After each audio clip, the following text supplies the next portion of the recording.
Hoje, a gente vai mergulhar numa história, uma daquelas bem enigmáticas do Zohar, sabe? O coração da Cabala. É sobre um conhecimento que foi perdido, mas que, na verdade, nos ensina uma lição incrível sobre como nos preparamos para receber a verdade. Para começar, pensem comigo. E se existisse um livro, um único livro, com o poder de literalmente alterar a própria estrutura da realidade? Um conhecimento tão forte que dobra as leis da natureza. É quase uma tecnologia espiritual de um poder que a gente mal consegue imaginar. E o mais incrível é que ele foi encontrado.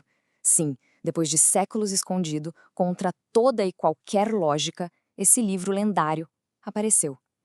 De repente, o maior segredo do universo estava ali, acessível. Só que, no exato momento da revelação, ele sumiu, desapareceu para sempre. E a história de como isso aconteceu, e olha o mais importante de tudo, por que isso aconteceu, é o que a gente vai desvendar agora.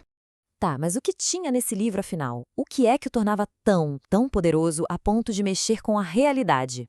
Então, o livro tinha a fórmula dos 72 nomes de Deus. E, veja bem, na Cabala, isso não é só uma lista de nomes, de jeito nenhum. É visto como uma verdadeira tecnologia espiritual. Pensa assim, é a ferramenta que teria permitido a Moisés fazer coisas incríveis como abrir o Mar Vermelho. Era, na essência, o código-fonte da própria realidade. E esse segredo todo ficou ali guardado, codificado por 2000 anos, sabe? Uma sabedoria antiga, só esperando o momento certo para ser revelada. Esperando por um tempo em que a humanidade estivesse finalmente pronta para entender tudo aquilo. E é aí que a gente entra na história da descoberta e do desaparecimento desse livro. É um conto que parece ser sobre perda, mas, na verdade, a lição por trás é outra coisa. Uma lição fundamental. A história vem direto do Zohar e é fascinante. Imagina só a cena. 2 discípulos do grande místico Rabi Shimon Bar Yochai.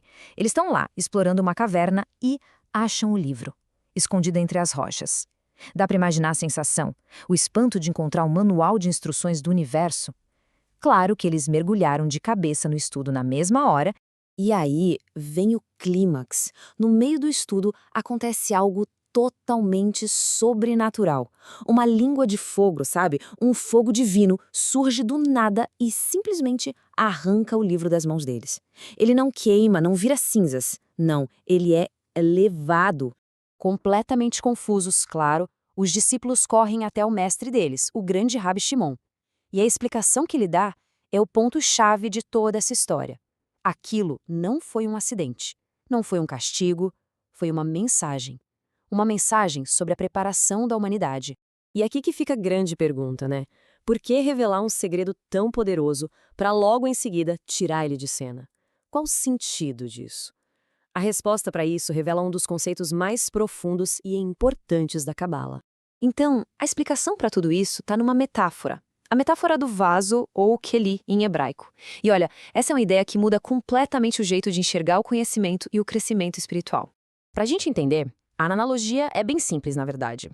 Pensa na luz, ou or, como todo conhecimento divino, a verdade, a energia espiritual pura que se busca.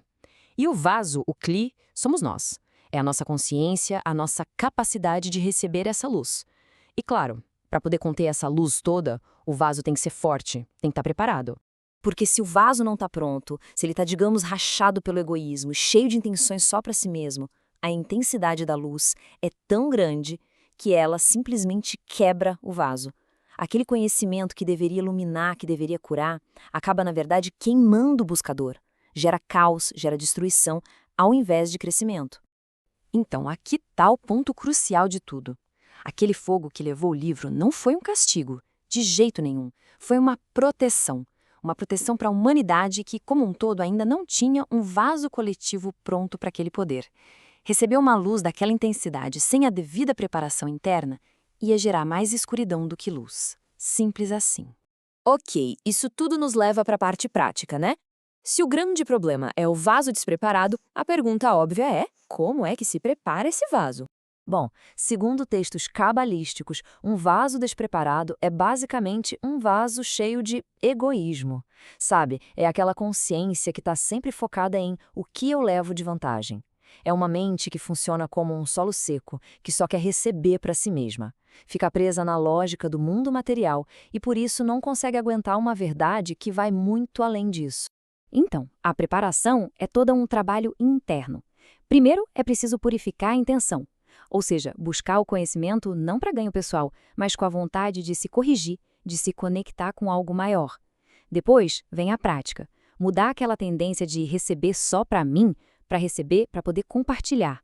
E, por fim, expandir essa capacidade com o estudo, com boas ações. É como tecer um manto de bondade, uma estrutura interna forte o suficiente para segurar a luz. Percebe? O objetivo final não é só acumular informação. De jeito nenhum. É construir uma estrutura interna forte, um caráter, uma resiliência espiritual que seja capaz de conter essa sabedoria toda sem quebrar, sem se corromper. E aí, quando a gente volta para a história da caverna, tudo muda de figura. Aquilo que parecia uma perda terrível, uma tragédia, Na verdade, se revela como um convite. Exatamente, um convite para que toda a humanidade comece esse trabalho de preparação. A mensagem não é "isso não é para vocês", mas sim, se preparem porque a luz está aí, disponível. E no fim das contas, essa história antiga deixa uma pergunta que ecoa até hoje. Para toda sabedoria, toda clareza, toda transformação que se busca, será que a estrutura interna, o nosso vaso, já está pronto para receber? Porque a lição é clara, a preparação, essa tem que vir sempre antes da revelação.